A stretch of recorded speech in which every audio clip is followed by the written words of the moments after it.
into time, and you lay down your life to save us, and you took all our shame on the cross. It was led, and now you're taking us higher, 'cause we go from glory to glory to glory. We'll never be the same. We'll never be the same.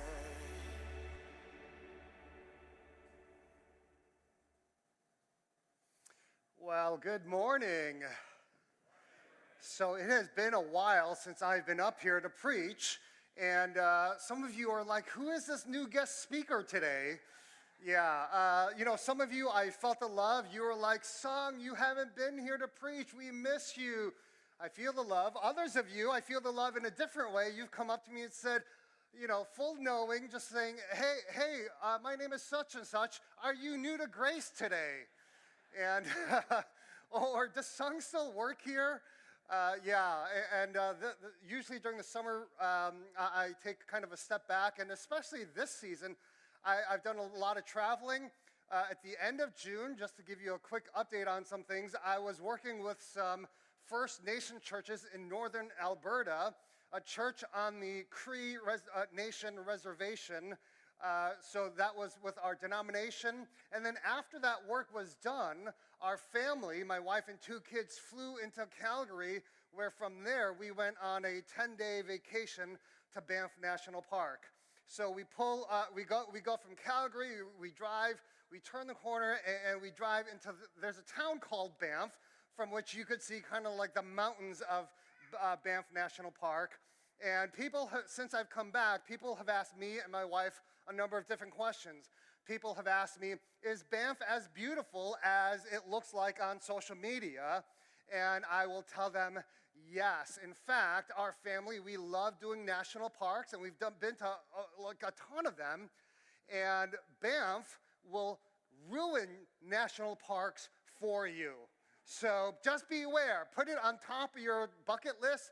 But beware, once you go there, you're going to be like, oh, okay, the following year we're going to go to this national park. So it was really beautiful. The other question that my wife got was like, did Sung really get to unplug? Well, that's a good question. The first couple days, I did not. I was on the phone working and doing other things until one day at the grocery store, I was having a conversation with somebody on the phone, and my wife turned to me and she said, if you don't get off that phone right now, I'm going to steal that phone and keep it away from you for the rest of our vacation. And from that point on, I unplugged, and it was truly a really good time of rest and refreshment. I will say one of the things, as like this scene, as you drive through the town of Banff, one of the verses that came to mind, which actually I'm going to be teaching on today, is a verse found in the beginning of Psalm 121. Some of you, this may be familiar, but the words will be up on the screen. I lift up my eyes to the mountains. Where does my help come from? My help comes to the Lord, the maker of heaven and earth. And so some of you may hear too, after we got back, I kind of caught this nasty cold. Don't worry, it's not COVID, and I'm not contagious. So I was not only thinking about this verse because I knew I had to preach on it when I got back, but the scenery there caused us to lift up our eyes to the mountains wherever we looked. Now, taking a step back and kind of diving into the passage here, this was a song that was sung by pilgrims as they went to Jerusalem every year. Now, in those days, there were no roads as we know them. So there were only well-trodden paths along rivers, across valleys, and over mountain passes. And so it's not too hard to imagine this group of pilgrims. They're hopeful but very weary, singing this psalm. They would have been traveling for days. Their feet would have been sore. Their muscles would have been aching. And their final destination would have seemed very far off, when suddenly they take a turn in the bend and they see the hills of Judah in the distance, and they break into this song. I lift up my eyes to the mountains.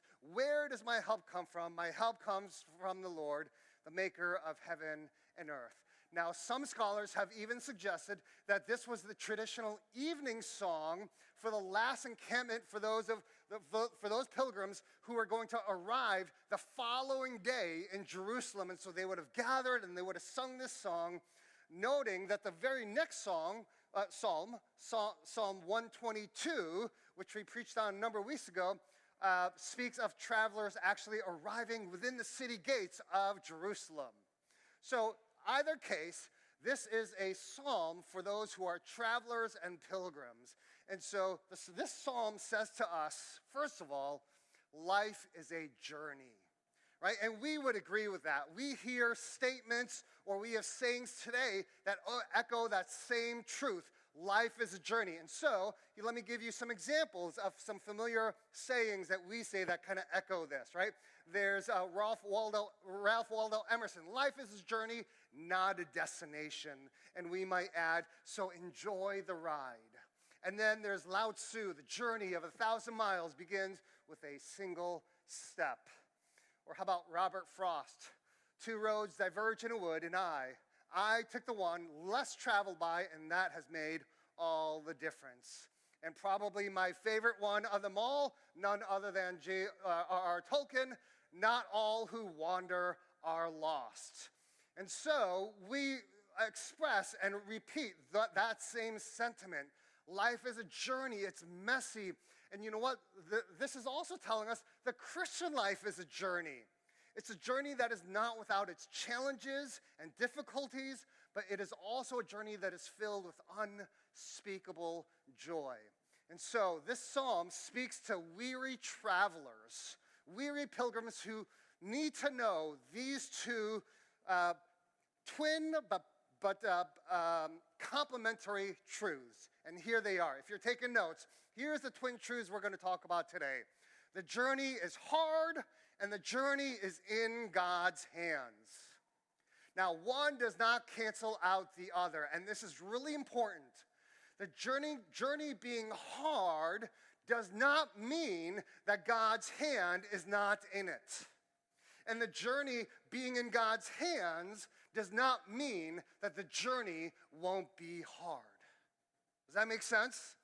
These are two truths that we need to embrace and accept together. Let me say that one more time. The journey being hard does not mean that the journey is not in God's hands. It is. And the journey being in God's hands does not mean that the journey won't be hard. We need to understand both of these as they are held together. And so let's begin with the whole idea of the journey is hard. Now, the psalmist here recognizes the difficulty and hardship of this journey, not just physically, but we'll read some more verses. He talks about emotionally, mentally, spiritually. And so this journey is not without its dangers. I think too often when we look at our Christian life, we just think, oh, it's a life of ease. I have Jesus in my life. And so sometimes we paint the Christian journey like, you know, when you see pictures on social media, and I'm totally going to do this. Somebody said to me, I saw your pictures on social media. You're totally boasting about Banff, and I am, and I will again. But, you know, we paint pictures of, this is why I'm like, yeah, Banff will just ruin all national parks for you. But we paint the picture of the Christian life kind of like this, like, oh my goodness, the views are amazing, unspeakable joy, it's great. Well, here's something that happened on one of the days that we were hiking. Actually, the first day that we went hiking. Now, remember, we went from Detroit, which is, I don't know how many feet above sea level, not much, to Banff, which is about 5,000 feet above sea level, to like Lake Louise and higher, which is like 8,000 feet above sea level. And so the first day we went hiking, like I'm doing pretty good. I mean, my kids, they're like teenagers, so they're like way ahead, and we're like, oh man, we're so old, and we're stopping every 50 yards for a break. As we are coming down, right, that morning I had a really early morning breakfast, so it's been like 4 or 5 hours since I've eaten anything, and all I've eaten was some pancakes, which is like not protein or filling at all. As we're coming down, my body starts getting chills. My breathing becomes really labored to the point where as I'm going down, my wife is like, are you okay? I'm like, yeah. And I would literally stop like every 10 feet, right? Basically, I had acute altitude sickness. I mean, it got so bad, I really thought I wasn't going to make it. And so as my kids ran off away to the end of the trail, my wife is kind of walking alongside me, and I am breathing heavy, I'm sweating, and at this point, I'm like, okay, maybe we need to call a helicopter or something, or maybe we have some granola bars in the car. Maybe the kids can run back and get it for me. So finally, I was like, hey, Amy, do you have any granola bars in your purse? And she's like, oh, actually, she does. She did. She pulls out like 3 granola bars, a couple beef sticks, which basically saved my life. And she tells me that, I saved your life up there. Like, yeah, you did. But that's the thing, like, the journey is hard. We often paint the Christian life like this awesome, beautiful, easy journey, and we don't talk about the times when we have acute altitude sickness. But you will face obstacles and challenges, and because of the incredible amount of difficulties and challenges and struggles, the traveler begins with this cry in the beginning, and again, we've read this before, but I lift up my eyes to the mountains. Where does my help come from? Because he's struggling. He's tired. My help comes from the Lord, the maker of heaven and earth. Now, when you think about that, I mean, is there anything more inspiring than a ridge of mountains silhouetted against the sky? Does any part of this earth promise more security, more stability, more majesty and beauty and strength than the mountains? I would say no.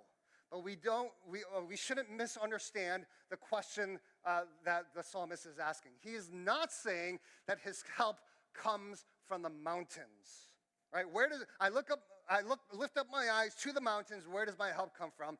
He's actually saying he is refuting the temptation to find his strength and hope in the mountains. He's saying if you look at the mountains for help, it will end in nothing but disappointment. For all their majesty and beauty, for all their quiet strength and firmness, they are finally just hills. They are empty idols that will break your heart. And so the psalmist says, look, I will gaze not just to the mountains. My gaze doesn't stop there, but it's going to look beyond the mountains to the God who created the heavens and the earth and the mountains. But the mountains here actually represent something else too. In those days, the mountains were often the centers of pagan worship. And so they would set up altars and shrines in what the Old Testament actually calls these places high places, right? And so this is the center, the mountains were where pagan worship happened. They would bring in sacred prostitutes, both male and female, where they would lure travelers to engage in acts of quote-unquote worship.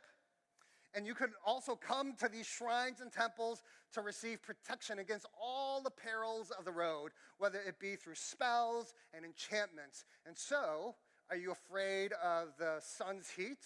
Well, visit the sun priest and pay for protection against the sun gods.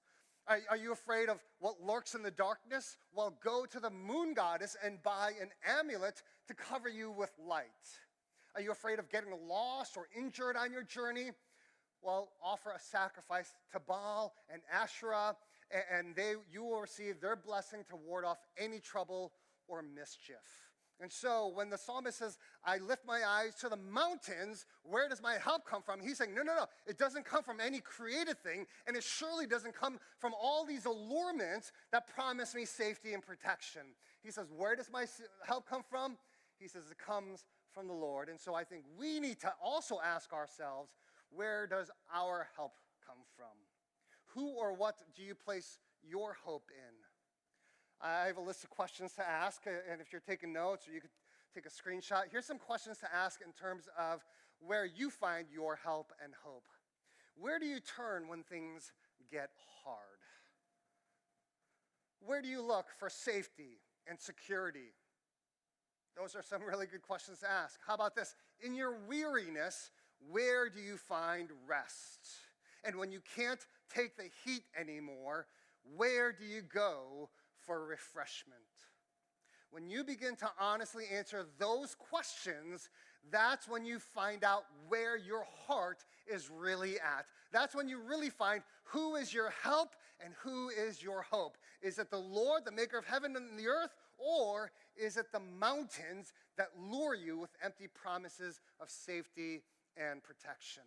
The psalmist here knows something that we need to know today too, and that's this, that the idols of your heart will provide temporary relief, but they will also provide a lifetime of imprisonment. You put your hope in any created thing or person or any kind of allurement or temptations, it will give you temporary relief, but it will also provide a lifetime of imprisonment. Now, if you're anything like me, whenever I go through hardships and I'm overwhelmed by the challenges of the journey, I not only begin to wonder, does God really care for me? But my default setting of my heart is to think, well, if I'm going to make this journey, then it's going to be really up to me, myself, and I, right? The unholy trinity, right? Forget God. It's up to me, myself, and I. I don't know if you think that way too, but this psalm says nothing about what we are to do to complete this journey. It says everything about who is going to keep us on this journey. And so, yes, the journey is hard, but again, the journey is in God's hands. Now, we're going to read verses 3 to 8, the rest of the psalm, and the text will be on the screen, and I want you to read the part that's going to be highlighted in blue. And these are some massive promises that God makes for us. Ready? So here's verse 3. Read the text in blue. Ready? That's a massive promise. He who watches over you will not slumber. Indeed, he who watches over Israel will neither slumber nor sleep. The Lord watches over you. The Lord is your shade at your right hand.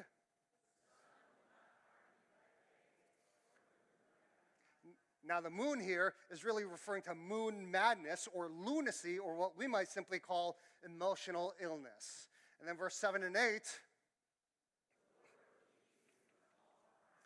he will watch over your life. The Lord will watch over your coming and going both now and forevermore. Now, these are some massive, massive promises. It's saying that God's watchful eye will keep you from harm, protect you from danger, and preserve you from falling. So here's a question. Are we to conclude then that Christians never sprain their ankles, never get sunstroke, or never have any emotional problems? Because that's what it seems to be saying. That's what it sounds like. And if that's the case, I will tell you, I must not be a Christian. Because I don't know how many times I've sprained my ankle playing basketball. And in fact, I recently went to physical therapy after injuring my shoulder from lifting weights to failure with my 16-year-old son. Yeah, my wife was like, when I told my wife we were going to do that, she was like, now be careful. Make sure Micah doesn't get hurt.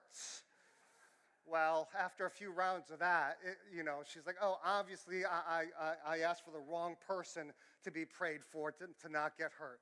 So, God didn't protect me from injury. So where's this promise?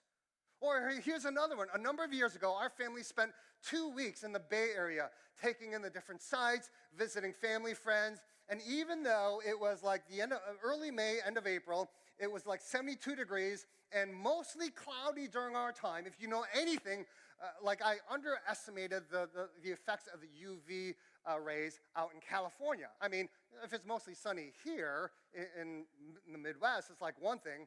Well, about a week and a half into our trip in San Francisco, I got a bad case of beehives. I mean sun hives, right?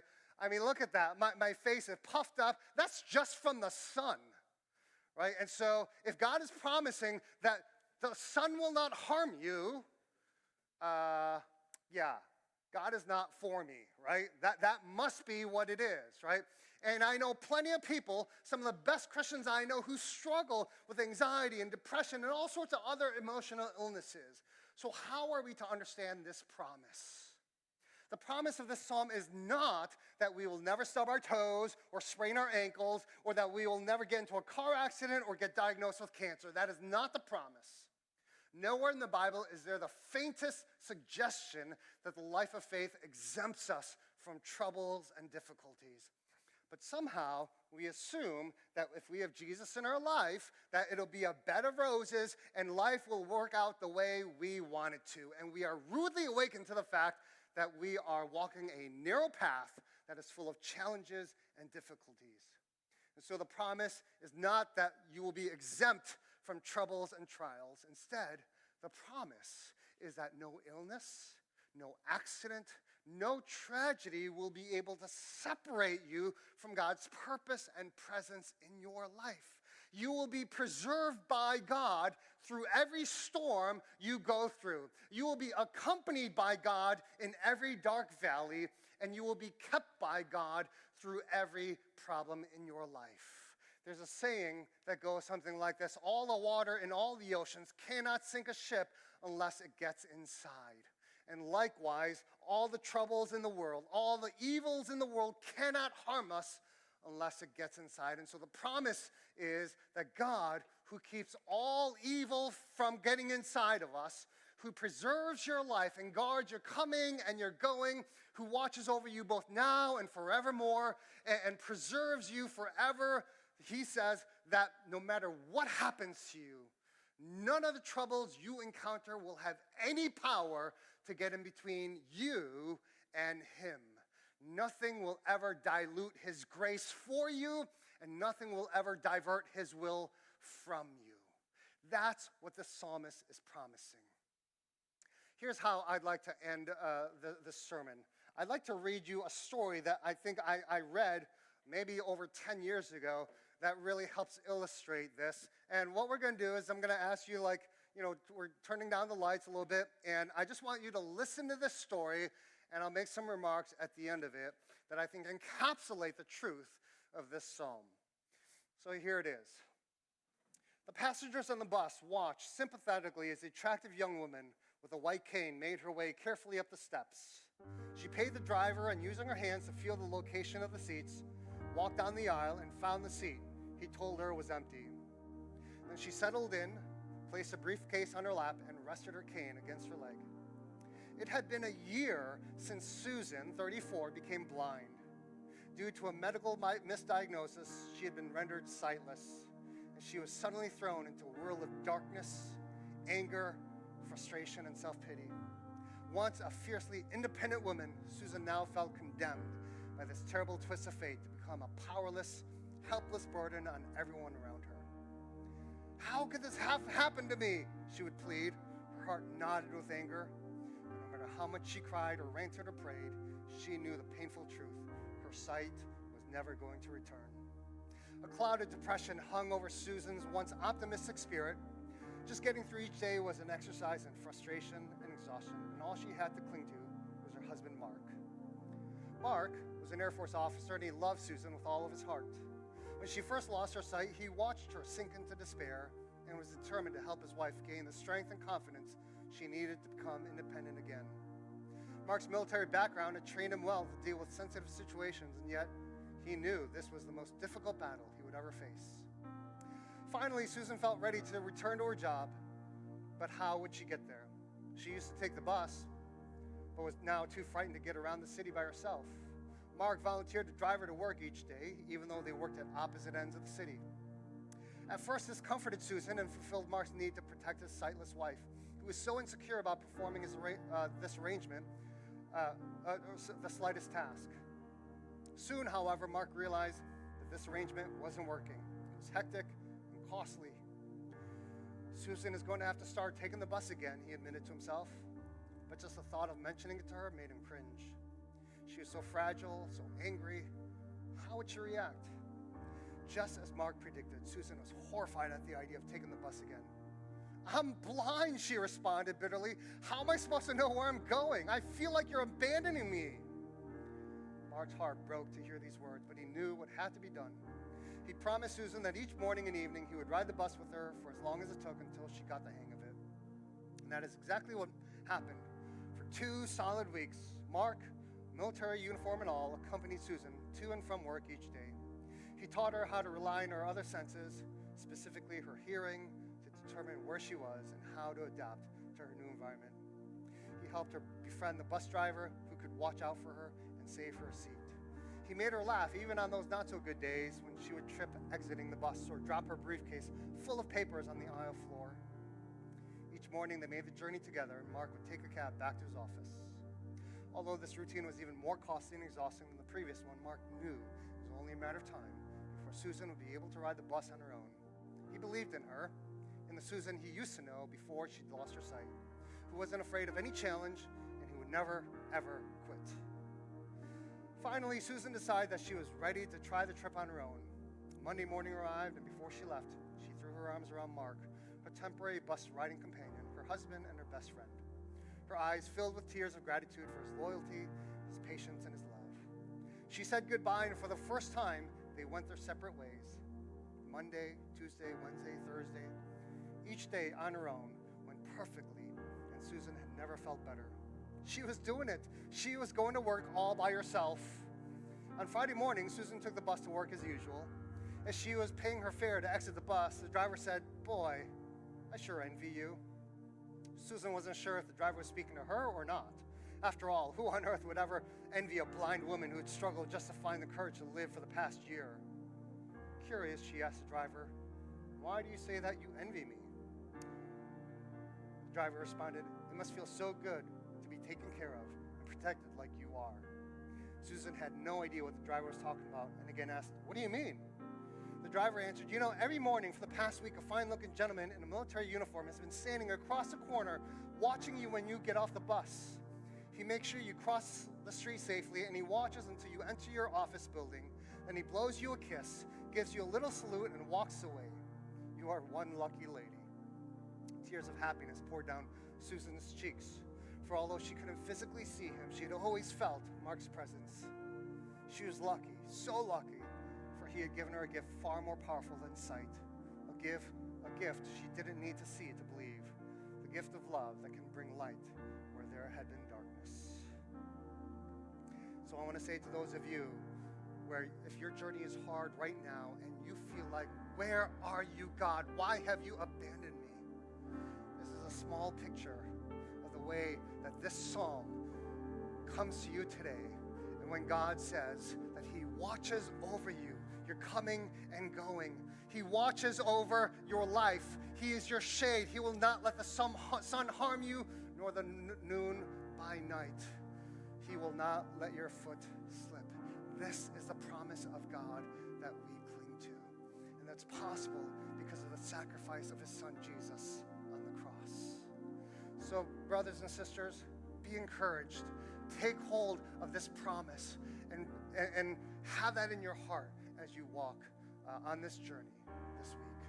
Would you bow your heads and close your eyes? And let's pray. So God, you are that invisible presence that we can't see, touch, or feel, but your eyes are ever on us. Your love never stops, even in the midst of our anger, confusion, and disappointments. So God, I pray for some weary travelers right now, as their legs are tired, as their muscles are sore, as they feel like they can't carry on one more step. Would we today lift up our eyes, not only to the mountains, but beyond the mountains to you, where we find our help and our hope. And so, God, give strength to our weary feet. Give us wings that we might fly. And the promises that you give us, they are not unrealistic. They are not over promises where you will under-deliver. God, your goodness is, you are so good to us and so faithful to us. Would you open our hearts and eyes that we might see? And so today, God, we just say thank you. Thank you that you have given us the victory. You have given us your presence, your Holy Spirit that goes with us and protects us and guides us. It's in Christ's name we pray. Amen. Let's all stand and sing together this last song.